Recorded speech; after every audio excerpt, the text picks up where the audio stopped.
ఇక 2 states updates లోకి వెళ్లే ముందుగా 2 తెలుగు రాష్ట్రాల్లో ఉన్న ప్రధానమైన మెయిన్ 3 హెడ్లైన్స్ ఏంటో ఇప్పుడు ఒకసారి మనం చూద్దాం. ఫస్ట్ తెలంగాణకు వెళదాం. నంబర్ 1 ఊరుకోం అంటూ మనకు ఒక హెడ్లైన్ కనిపిస్తోంది. డీలిమిటేషన్ తో దక్షిణాదికి నష్టం, హిందీని రుద్దడం అహంకారం అంటున్న కేటీఆర్.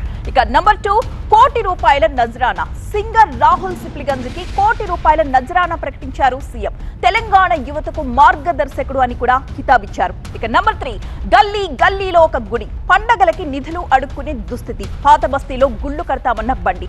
ఇక ఆంధ్రప్రదేశ్ కు వెళితే అక్కడ కూడా మనకి మెయిన్ 3 హెడ్లైన్స్ కనిపిస్తున్నాయి. ఫస్ట్ లిక్కర్ కేసులో మిథున్ రెడ్డికి రిమాండ్ అన్న దానికి సంబంధించిన హెడ్లైన్ అది ఆగస్టు 1 వరకు ప్రస్తుతం రాజమండ్రి జైలుకు తరలించారు ఆయన్ని. నెక్స్ట్ 1 లిక్కర్ స్కామ్ పై పార్లమెంట్ లో చర్చించాలి, నదుల అనుసంధానం పైన కూడా చర్చించాలి అంటున్న లావు. ఇక తర్వాత వర్షాల్లో ఆగద్దు, రాజధాని పనులపై నారాయణ సమీక్ష చేశారు. వర్షాకాలంలో కూడా ఆగకూడదు అంటూ సూచించారు. ఇవి ఈ 2 తెలుగు రాష్ట్రాల్లో ఉన్న మెయిన్ హెడ్లైన్స్.